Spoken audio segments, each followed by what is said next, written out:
Hello everyone, this is Dr. Baker and this is the notes for Module 2D for the course MAT0022. And Module 2D deals with decimal numbers and the operations that we perform with decimal numbers. We'll start with number 1 and continue with the highlighted problems. Number 1, we're asked to write this decimal in words. And this is a multiple choice problem, so you have to choose which of these sentences correctly state the decimal we see. We see 268, the 268 in front of the decimal point, and behind the decimal point we have 1, 2, 3 spaces.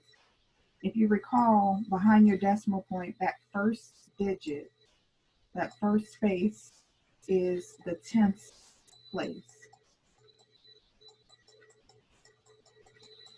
If we move to the left, the second digit would be the 100th place.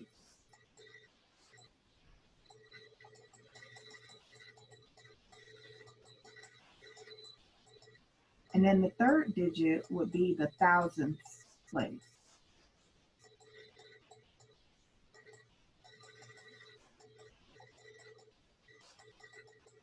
So tenths, hundredths, thousandths. Notice that each of these spaces behind the decimal point, they end in THS.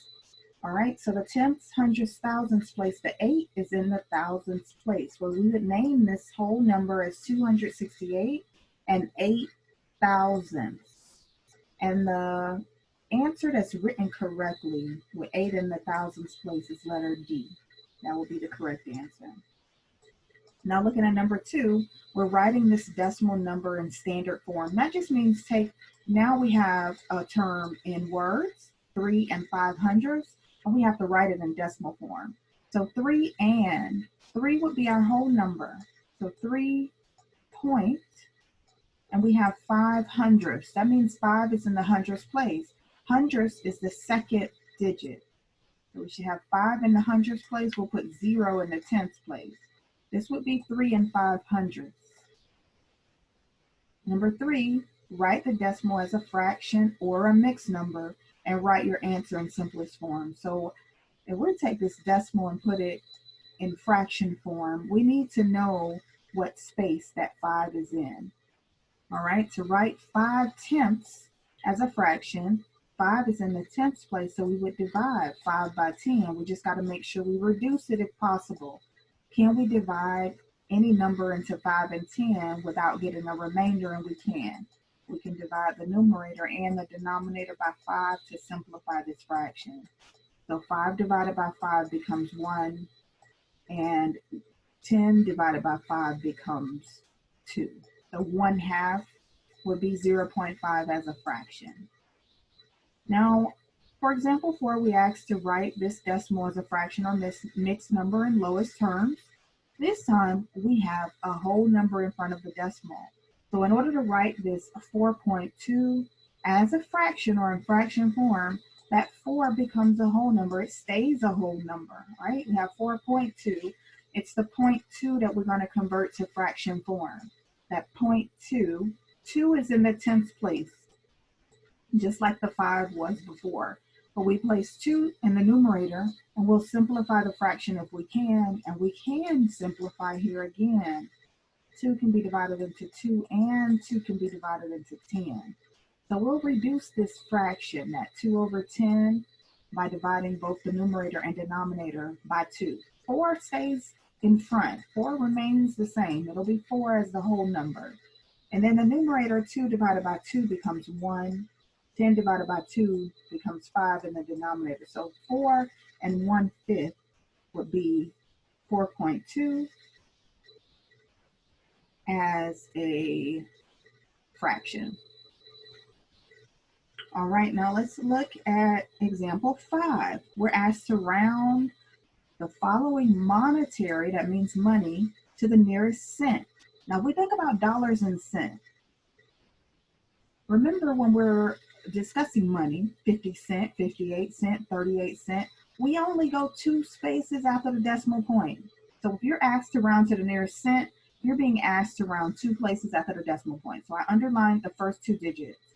How do we round? we want to pay closely to that second digit, right? In this case, it's 9.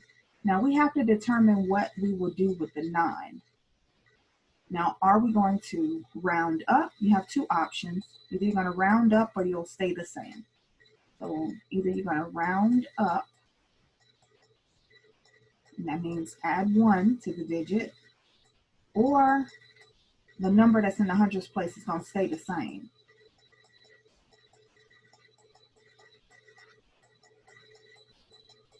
Now to round up, we want to pay attention to our neighbor, right? I drew a little mark here to show you the neighbor to your right. Now, if that neighbor to your right is larger than 5, if it's greater than 5, then you're going to round up, okay?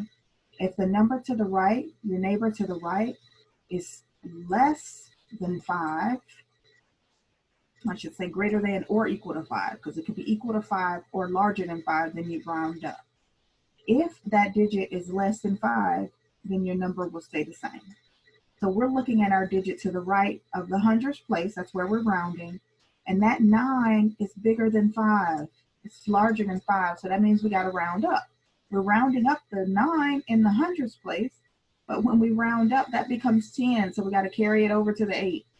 That means the 8 will become a 9. So we round it as 0.90 or 90 cents. 0.90 or 90 cents. That's 0.8997 rounded to the nearest cent. And now number 8, we're rounding this digit to the nearest 10. Figure out what digit is in the tens place. Now notice we don't have the TH at the end, so that means we're talking about digits to the right of the decimal point. This first digit is the ones place. Think about dollars and cents. That second digit, the 2, is the tens place. So we want to round to the tens place. We want to round where the 2 is. Let me rewrite this. We got 98,628.57. We're rounding to the nearest tens. 2 is in the tens place. We got ones, tens place.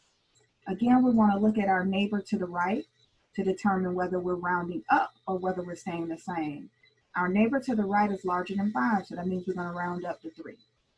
The digits that are in front of the tens place will remain the same. So the 6, the 8, and the 9 will remain the same. Behind our digit that we're rounding, we will replace those spaces with zeros.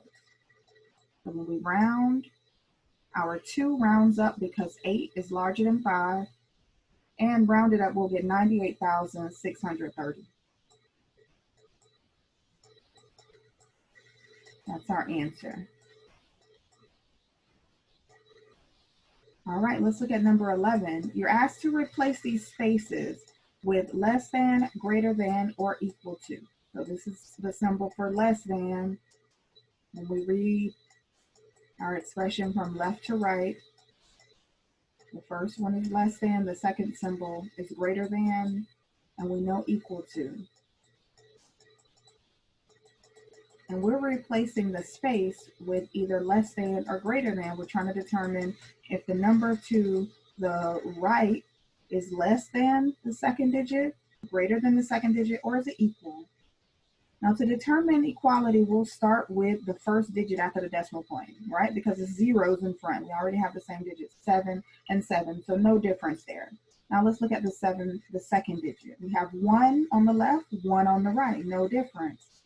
6, that's the third digit on the left, 6, that's the third digit on the right, and then we have a bunch of zeros. But nothing is the same thing as 0. We can add a bunch of zeros there. So these two digits are equivalent. We put an equal sign there. We see no difference between the numbers on the left and the numbers on the right. All right, let's look at number 13. We're adding to decimal numbers.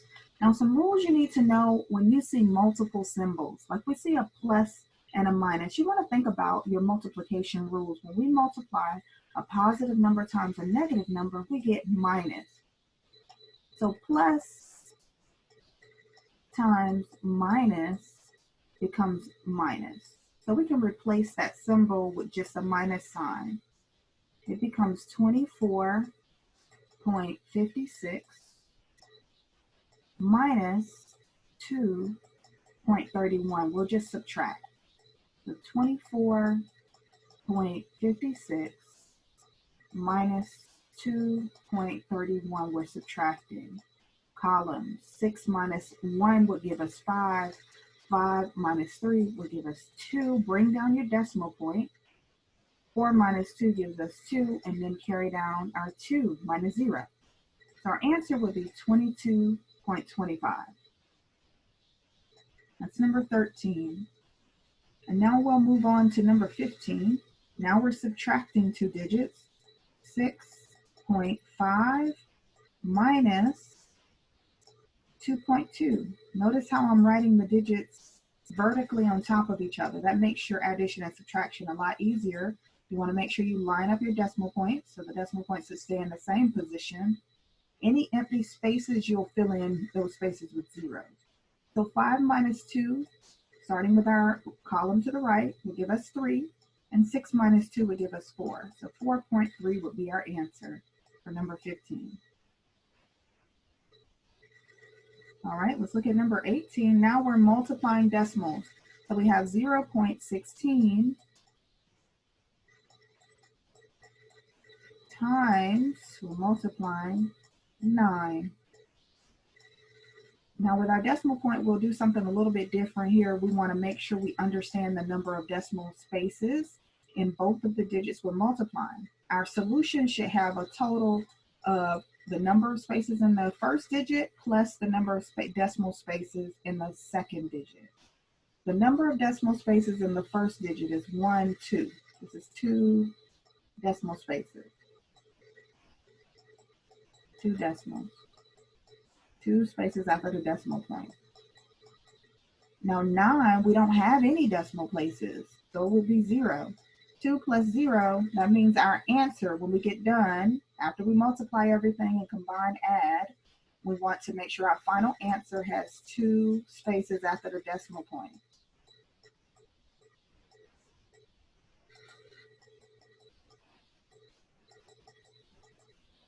Now we'll go ahead and multiply like normal. 9 times 6, starting with our first column, 9 times 6 will give us 54. Bringing down our 4, we'll carry the 5. All right, and 9 times 1 gives us 9, plus the 5 will give us 14. We got to carry the 1. 9 times 0 is just 0. But 0 plus 1 gives us 1. Now we got 1, 4, 4. Now we'll worry about our decimal places. 2 decimal places. So we'll start at the end and we'll move 1, 2 spaces to the left. So our final answer should have the 1 right, or the decimal point right here between the 1 and the 4. Our answer would be 1.44.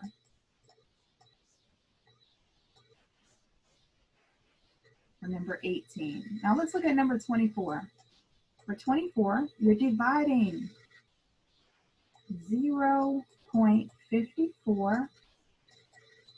All right, so we're looking at this digit here, 3.888 divided by 0.54. And I'm rewriting this on top of each other so you can see which of these numbers should be outside of the decimal or outside of your division bar, and which of these decimals should be underneath. The 0.54 should be outside, and the 3.888 goes inside of the decimal bar. Now, when you're dividing by decimals, you want to change this decimal to a whole number. Right now I have 0.54, and in order to make this decimal a whole number, I have to move the decimal point 2 places to the right, and that becomes 54. Now, the reason we do that, because it's easier for us to divide by a whole number than it is to divide by a decimal. Now, if we move the decimal point 2 places to the right, with the denominator, we must also do the same thing with the numerator. So we move our decimal point 2 places to the right. It should be right here between the last 8 and the second to last 8. So it becomes In the numerator, it becomes 388.8, and the denominator becomes 54. That's what we want. We want to be able to divide by a whole number. So let's just rewrite our division. It becomes 54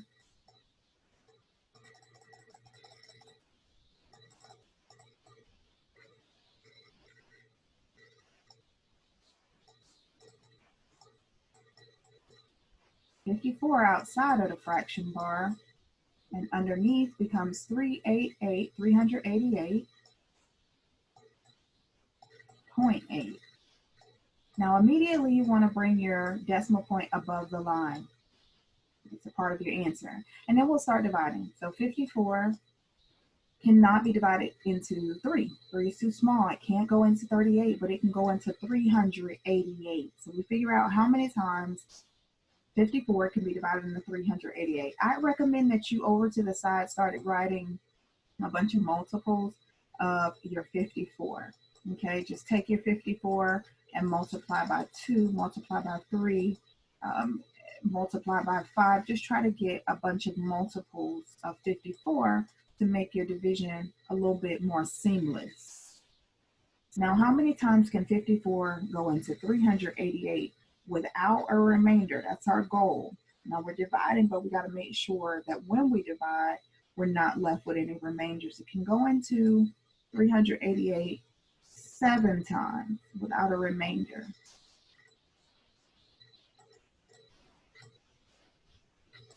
So 7 times. And 7 times 54 gives us 378.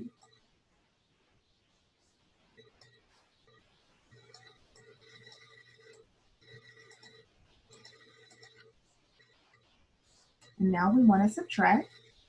So 8 minus 8 gives us 0. 8 minus 7 gives us 1. And then we carry down the 8 at the end. And how many times can 54 be divided into 78? 2 times evenly. 2 times 54 is 108. All right, so we're done. Our answer is 7.2.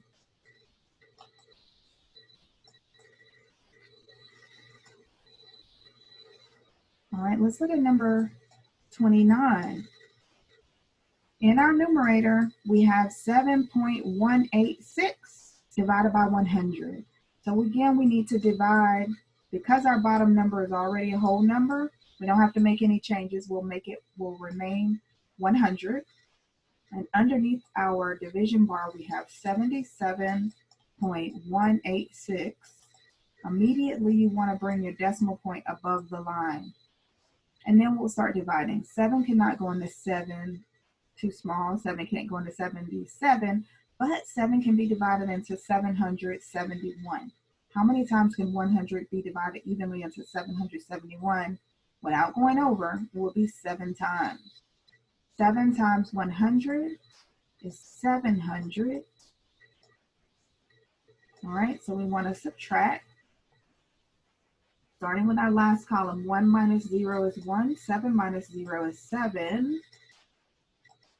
All right, let's clean that up a little bit. 7 minus 0, we got 7. 1 minus 0, we got 1. And then we'll carry down our 8.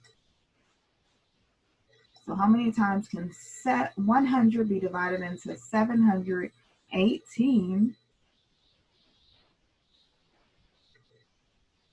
We got 7, we got 1. How many times can 7 be divided into 718, or 1 be divided into 718 is 7 times. So 7 times 100 gives us 700. Let's subtract. 8 minus 0 and 1 minus 0. Carry down our 6.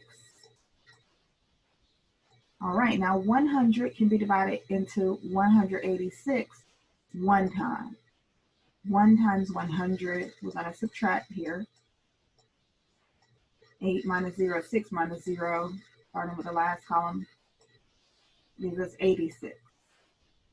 All right, we aren't done yet. We can actually carry down a 0 here and continue to divide. Now 100 can be divided evenly into 860. 8 times. 8 times 100 gives us 800. We're going to subtract. 0 minus 0. Last column, 6 minus 0 gives us 6. All right, we'll carry down another 0. Now 100 can be divided evenly into 600 6 times. There is our answer. All right, 6 times 100 is 600. So we have no remainder, or a remainder of 0. So here's our answer for number 29 is 0.77186.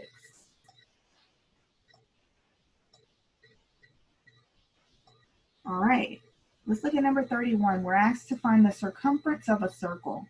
Now the formula to find the circumference of a circle, there's actually 2 of them, and I'll write them both here. To get the circumference, you can either multiply pi times the diameter, or you can multiply 2 times pi times the radius. D stands for diameter, R stands for radius. And when you're dealing with circles, every circle has a center point. The distance from the center to any end of the circle is the radius. We use the letter R to represent the radius.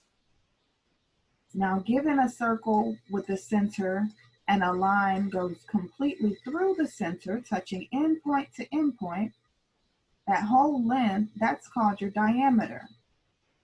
Now, which do we have? We have a diameter here. So when you have a diameter, I recommend you use the first formula, pi times d, to get your circumference. Now you're asked to do 2 things. It says first find the circumference of the circle to the right, then you're going to use it to find an approximation for pi, and then we're going to find the exact circumference. Now let's look at the difference between the 2. To find the exact circumference, that means you're going to keep pi. You're not going to use this estimate of 3.14. You're going to keep the symbol pi. So look at our formula. If we keep the symbol pi, using our formula, remember circumference formula was pi times the diameter.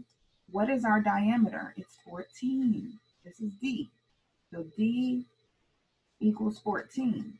If we replace D with 14, that becomes pi times 14. And we generally write the number in front of the pi symbol. So in exact form, this would be 14 pi. That's the exact circumference. The reason it's exact because pi is a number that continues on infinitely. It doesn't end. Now to get an approximation, we often use 3.14 for pi. So for part 2, we're still using that same formula. C equals pi times the diameter, and our diameter is still 14. But instead of keeping the pi symbol, we'll replace the pi symbol with 3.14. Now, when we replace the pi symbol with 3.14, we have to multiply. So it becomes 3.14 times 4. And 4 times 4 is 16, carry our 1. 4 times 1 is 4, plus the 1 becomes 5. 4 times 3 becomes 12. And we have 2 decimal places here, 0 in the bottom number. So it will be 2 spaces after the decimal, 1, 2 spaces. Our answer will be 12.56. This will be our approximation for the circumference.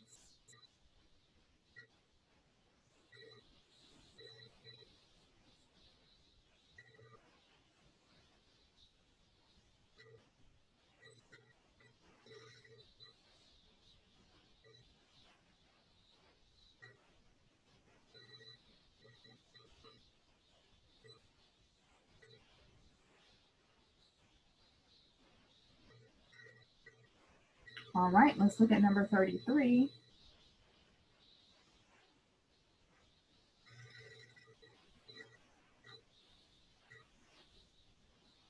And this is the key when you guys print your notes. You do get to see the results or the key for each of your answers.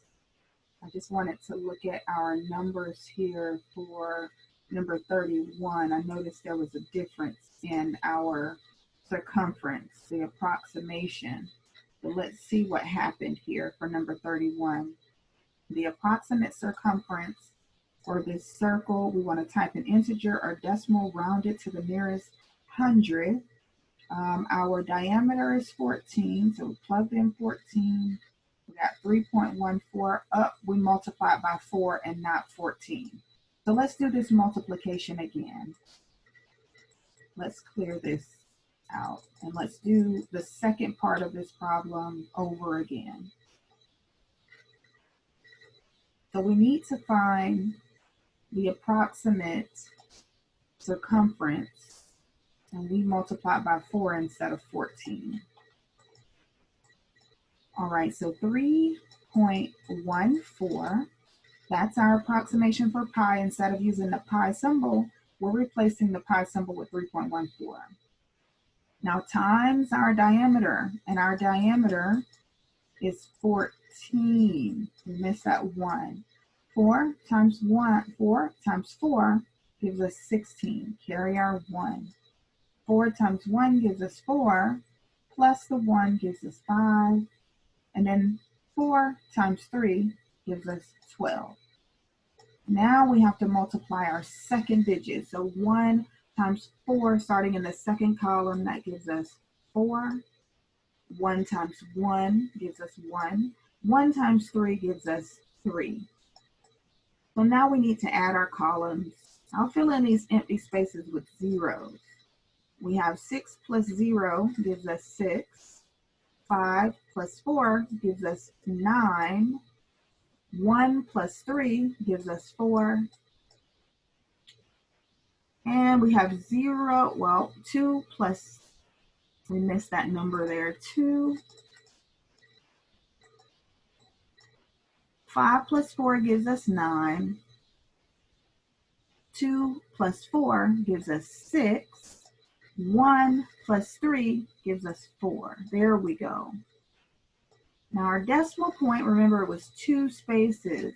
So we're going to move, starting at the last digit, 2 spaces to the left.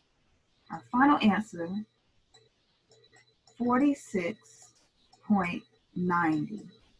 This will be the approximate circumference of this circle with a diameter of 14.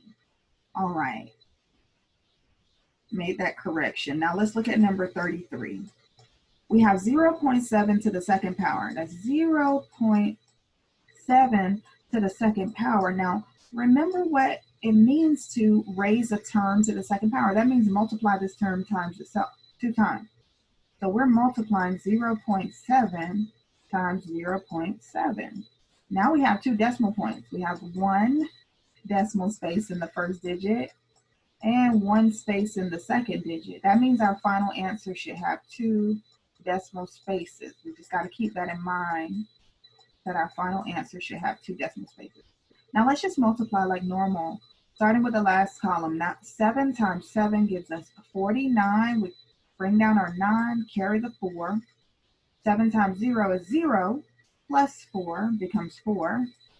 And 0 times 7 is just 0. 0 times 0 is 0. So 9, 4, we have zeros here. But remember, our final answer has 2 decimal spaces. So let's start at the end, count over 1, 2 spaces. It's 0.49. That's just the first part of the problem. Now remember, we were also adding 0.2. So we're now going to take that 0.49 and we're going to add 0.2. This is where your lining of your decimal points come into play. You got to make sure when you're adding and subtracting decimals that you keep your decimal points lined up. So 0.2, we have a decimal point here, and behind the decimal point is 2. Empty spaces, we'll just put zeros. So 0 underneath a 9 and a 0 in front of the decimal point. We'll add the columns going down. 9 plus 0 is 9. 4 plus 2 is 6. So 0.69 will be our answer for number 33. And that concludes the module 2D homework. These are the notes, and we'll stop here.